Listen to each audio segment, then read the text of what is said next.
Syria's fragile peace hangs precariously in the balance following a series of deadly attacks in Latakia province, marking the most significant challenge yet to the newly installed government led by President Ahmed al-Shara.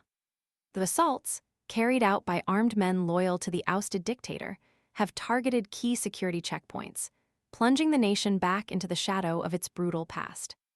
The attacks underscore the daunting task facing al-Shara, a former leader of the HTS, Hayat Tahrir al-Sham, as he attempts to consolidate power and dismantle the remnants of the Assad regime's extensive military apparatus. The new government's efforts to establish control have been met with fierce resistance. Al-Shara's administration has launched what it terms combing operations, a sweeping initiative aimed at apprehending Assad-affiliated officers who remain entrenched in the country's power structures. While low-ranking soldiers and officers have been offered amnesty in exchange for surrendering their weapons, a stark warning hangs over those implicated in war crimes, arrest and prosecution.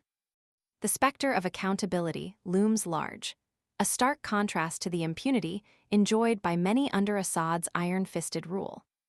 The Assad regime's reliance on a network of decentralized militias, each loyal to local strongmen, proved instrumental in maintaining its grip on power throughout Syria's devastating 14-year civil war. This complex web of loyalties and allegiances, however, presents a formidable obstacle to the new government's efforts to completely dismantle the former regime's military forces. Instead of outright elimination, many of these militias have simply retreated underground, transforming into shadowy entities capable of launching devastating attacks like those witnessed in Latakia. Their ability to operate clandestinely highlights the ongoing instability and underscores the depth of the challenges facing al-Shara's government. Thursday's attacks served as a brutal reminder of this lingering threat. State news reported that security forces came under heavy fire from groups aligned with Suhail al-Hassan, a notorious Syrian army officer infamous for his command of the elite Tiger Forces Division.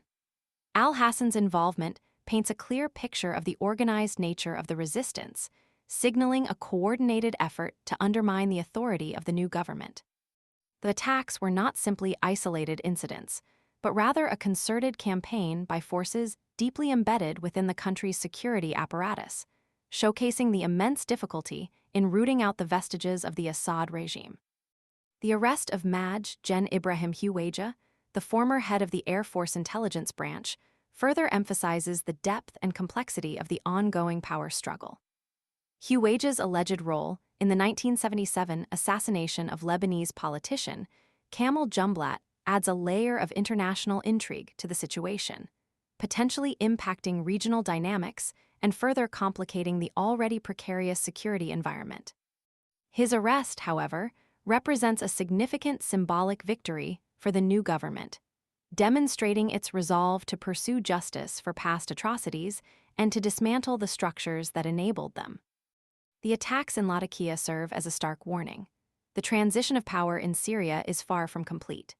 The fight to establish lasting peace and security remains a long and arduous struggle, riddled with challenges posed by deeply entrenched loyalties, powerful militias, and the lingering threat of violence.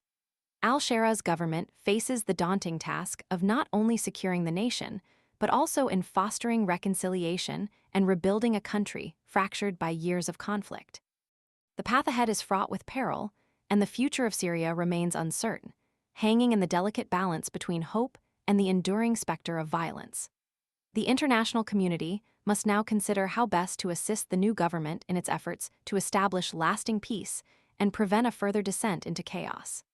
The fate of Syria rests on the ability of its new leaders to navigate these treacherous waters and effectively dismantle the remaining power structures of the Assad regime.